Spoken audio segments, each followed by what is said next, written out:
Gyandeep YouTube channel पर आप सबका स्वागत है। आज मैं आप सबको इस वीडियो में नई कविता के प्रमुख कवि, उनकी रचनाओं, उनके जीवन के बारे में बताऊंगी। नई कविता के प्रमुख कवि, उनकी रचनाओं से एग्जाम में क्वेश्चन बनते हैं, तो मैं वही सारे पॉइंट लेकर आई हूँ जिससे कि एग्जाम में क्वेश्चन पूछे जाते हैं। तो वीडियो को लास्ट तक ज़रूर देखें। वीडियो पसंद आए तो वीडियो को लाइक से सब्सक्राइब करना ना भूलें। तो चलिए देखते हैं क्या है नई कविता के प्रमुख कवि कौन कौन से हैं, जानते हैं उनके बारे में। तो नई कविता का प्रकाशन मतलब नई कविता का समय क्या है, ये भी क्वेश्चन पूछा जाता है। तो नई कविता का समय है 1954 ईस्वी। 1954 ईस्वी इसका समय है। और प्रमुख कवि कौन है? सच्चिदानंद हीरानंद वात्स्यायन। पहले इनके बारे में हम लोग जान लेते हैं। तो इनका जीवन वृत्त क्या है? इनका जन्म हुआ है 1911 ईस्वी में, मृत्यु 1987 ईस्वी में। इनके पिता का नाम है हीरानंद और माता का नाम है वयंती देवी। और इनका प्रथम काव्य संग्रह क्या है? भग्नदूत है। अंतिम काव्य संग्रह है ऐसा कोई घर आपने देखा है, इनका अंतिम काव्य संग्रह है। तो क्वेश्चन पूछा जाता है कि अज्ञे जी का प्रथम काव्य संग्रह क्या है? तो भग्नदूत।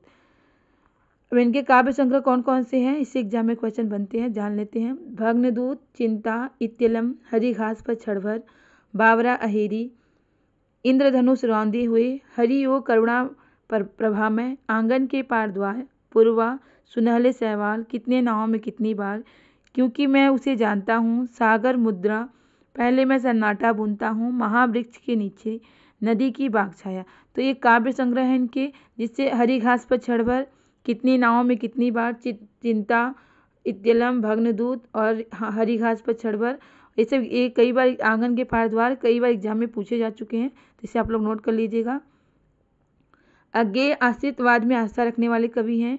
इनका जीवन यायावरी और क्रांतिकारी रहा है। इन्होंने दीनमान और प्रतीक पत्रिका का कुशलतापूर्वक संपादन किया है। तो क्वेश्चन पूछा जा चुका है कि दीनमान और प्रतीक पत्रिका का संपादन किसने किया है? तो अज्ञेय जी ने किया है। और इन्हें प्रयोगवाद नई कविता का सलाखा पुरुष कहा जाता है। तो प्रयोगवाद और नई कविता का सलाखा पुरुष किसे कहा जाता है? अज्ञेय जी को कहा जाता है। इनकी चर्चित कविताएं कौन कौन सी हैं? असाध्य बेड़ा, कलगी बाजरे की, साफ, नदी के दीप, हरी घास पर छड़भर, जितना तुम्हारा सच, शब्द और सत्य, यह दीप अकेला। तो ये इनकी चर्चित कविताएं हैं, इससे भी क्वेश्चन पूछे जाते हैं। असाध्य वीड़ा जो है इनकी लंबी कविता है और इसका मूल भाव क्या है? अहम का विसर्जन इसका मूल भाव है। तो मुक्तिबोध के बारे में जान लेते हैं। ये भी क्या है? नई कविता के कवि हैं, प्रमुख कवि हैं। तो इनका पूरा नाम पूछा जाता है एग्जाम में कि मुक्तिबोध का पूरा नाम क्या है? इनका पूरा नाम है गजानन माधव मुक्तिबोध है। इन्हें गहन अनुभूति और तीव्र इंद्रिय बोध का कवि कहा जाता है। इनकी दो काव्य कृतियाँ हैं, कौन कौन सी? चांद का मुँह टेढ़ा है, भूरी भूरी खाक वाली, दोनों महत्वपूर्ण कृतियाँ हैं, एग्जाम में पूछा जा चुका है। और मुक्तिबोध की चर्चित कविताएं कौन कौन सी हैं? अंधेरे में, ब्रह्म राक्षस, अंतःकरण का आयतन, भूल गलती। अंधेरे में जो इनकी कविता है, इसका पहले प्रकाशन कल्पना में 1964 ईस्वी में आशंका के दीप अंधेरे में नाम से हुआ था। अंधेरे में इनकी जो कविता है प्रसिद्ध कविता है।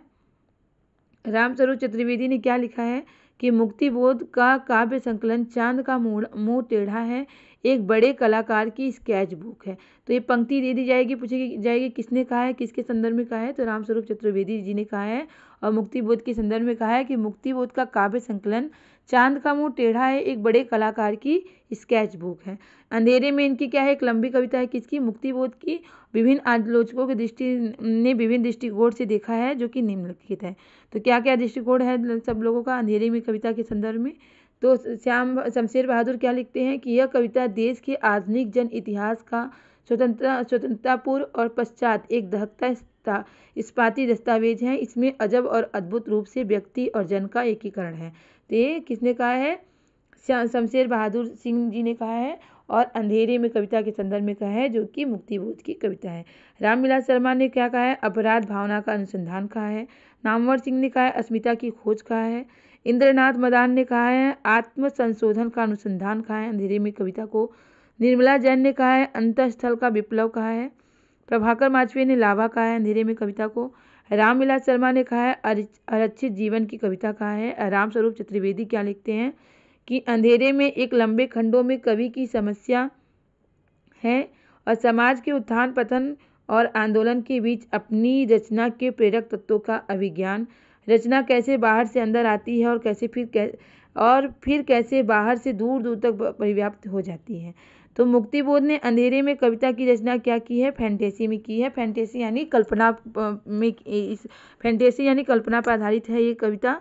और फैंटेसी के संदर्भ में इन्होंने परिभाषाएं क्या दी है? देखिए, निम्न ढंग से परिभाषित किया है फैंटेसी को, क्योंकि इनकी कविताओं में फैंटेसी देखने को मिलता है, इसलिए इन्होंने इसको निम्न ढंग से परिभाषित किया है। तो देखिए, ज्ञान गर्भ फैंटेसी द्वारा सार रूप में जीवन की पुनर्रचना करता है।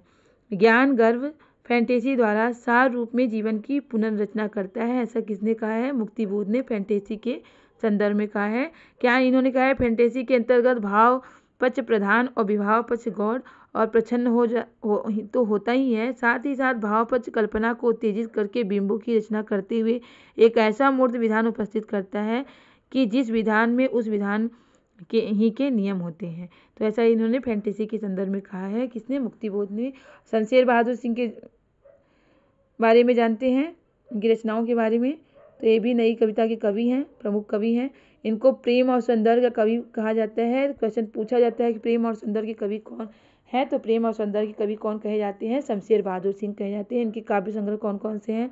कुछ कविताएं, कुछ और कविताएं, चुका भी नहीं हो, कई बार पूछा जा चुका एग्जाम में। इतने अपने पास, उदिता अभिव्यक्ति का संघर्ष, बात बोलेगी, काल तुमसे होड़ है मेरी, कहीं बहुत दूर से सुन रहा हूँ सुकून की तलाश। तो ये इनकी कविताएं, इनका काव्य संग्रह है। किसका? शमशेर बहादुर सिंह का। और इनके शमशेर बहादुर की कविताओं के संदर्भ में महत्वपूर्ण कथन क्या है? इनकी जो कविताएं हैं उसके संदर्भ में विद्वानों के कथन क्या है, जान लेते हैं। अंग्रेजी जी क्या कहते हैं? शमशेर को कवियों का कवि कहते हैं। तो एक क्वेश्चन पूछा जाता है कि शमशेर को कवियों का कवि किसने कहा है? तो अंग्रेजी जी ने कहा है। शमशेर मूड्स के कवि हैं, किसी विजन के नहीं है, ऐसा मलेच कहते हैं। मुक्तिबोध कहते हैं शमशेर की आत्मा ने अपनी अभिव्यक्ति का, ऐसा में ये पंक्ति एग्जाम में पूछ ली जाती है, इसलिए मैंने यहाँ पे पंक्ति दे दिया है, जिससे आप लोग इसे नोट कर लीजिएगा, क्योंकि इस तरह के क्वेश्चन भी एग्जाम में बनते हैं। तो शमशेर की आत्मा ने अपनी अभिव्यक्ति का एक प्रभावशाली भवन अपने हाथों तैयार किया है। उस भवन में जाने से डर लगता है, उसकी गंभीर प्रयत्न साध्य पवित्रता के कारण। मुक्तिबोध ने क्या कहा है? शमशेर की मूल मनोवृत्ति एक इम्प्रेशनिस्टिक चित्रकार है। मुक्तिबोध ने क्या कहा है? प्रणय जीवन का प्रसंगबद्ध रसवादी कवि हैं।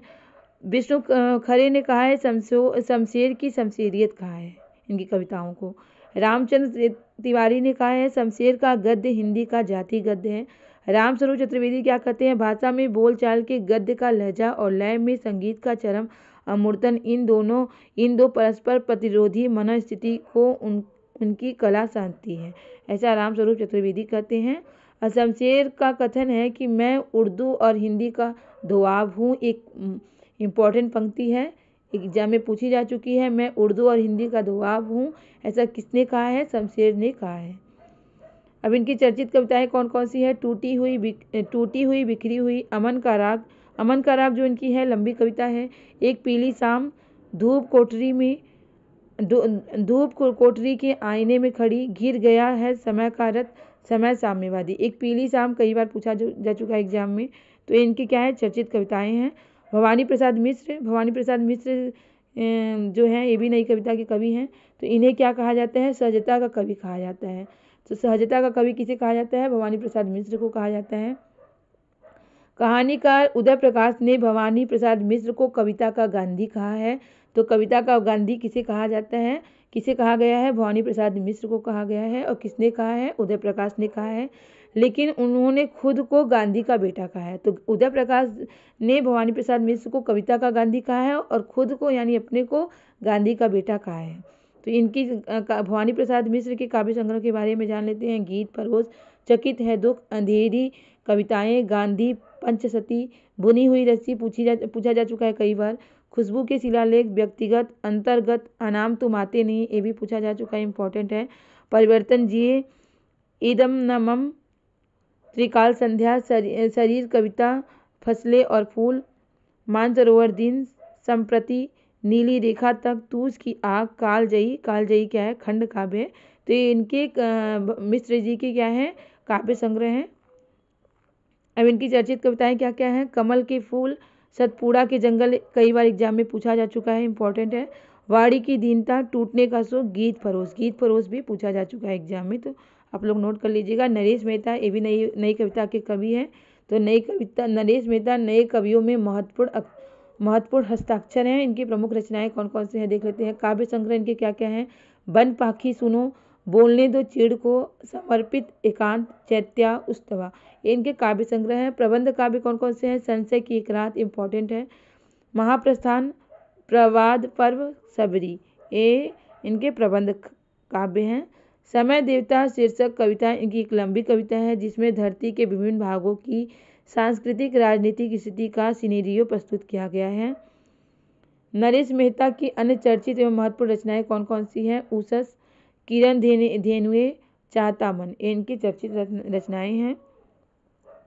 धर्मवीर भारती, ये भी नई कविता के कवि हैं, इन्हें प्रेम के कवि कहे जाते हैं। धर्मवीर भारती, इनकी रचनाएं कौन कौन सी है। ठंडा लोहा, अंधा युग, कनुप्रिया, सात गीत वर्ष, देशांतर, जिसमें अंधा युग जो है एग्जाम में कई बार पूछा जा चुका है। कनुप्रिया भी पूछा जा चुका है। कनुप्रिया में राधा कृष्ण के प्रेम का वर्णन किया गया है। देशांतर काव्य संग्रह विदेशी कविताओं का संग्रह है। इनका देशांतर जो काव्य संग्रह है वो विदेशी कविताओं का संग्रह है। सर्वेश्वर दयाल सक्सेना, इनके बारे में जानते हैं, ये नई कविता के प्रमुख हस्ताक्षर माने जाते हैं। और इनकी काव्य कृतियाँ क्या क्या हैं। काठ की घंटियाँ, बांस के फूल, एक सूनी नाव, गर्म हवा, कुआनो नदी, इंपॉर्टेंट है। और कविता 1, कविता 2, जंगल का दर्द, खूटियों पर टंगे लोग। इनकी चर्चित कविताएं कौन कौन सी है। कॉफ़ी हाउस में एक मेलोड्रामा, अहम से मेरे बड़ी हो तुम, विगत प्यार, लिपटा रजाई में, मैंने कब कहा। केदारनाथ सिंह, एक नई कविता में बिंब को बहुत महत्व देते हैं कौन। केदारनाथ सिंह। क्वेश्चन पूछा जाता है कि नई कविता में बिंब को महत्व देते हैं कौन। केदारनाथ सिंह। इनकी काव्य कृतियाँ कौन कौन से हैं। अभी बिल्कुल अभी, जमीन पक रही है, यहाँ से देखो, अकाल में सारस, उत्तर कबीर और अन्य कविताएं, बाघ जो लंबी कविता है इनकी, ताय और साइकिल। और इनकी चर्चित कविताएं कौन कौन सी हैं। ये इनकी काव्य कृतियाँ हैं यानी काव्य संग्रह है। और चर्चित कविताएं कौन कौन सी हैं। बनारस, अनागत, फर्क नहीं पड़ता। तो ये केदारनाथ सिंह की कविताएं थी, कविता संग्रह थे। तो उम्मीद है कि आपको वीडियो जरूर पसंद आया होगा। वीडियो पसंद आए तो वीडियो को लाइक से सब्सक्राइब करना ना भूलें, क्योंकि आपका लाइक से सब्सक्राइब हमें मोटिवेट करता है इस तरह के क्वेश्चन, इस तरह के टॉपिक लाने के लिए, जिससे आपकी अच्छी तैयारी हो सके और अपने एग्जाम में सफल हो सके। इसी तरह के टॉपिक की तैयारी करने के लिए हमारे चैनल से जुड़े रहें। तब तक के लिए मिलते हैं नेक्स्ट क्लास में। बाय।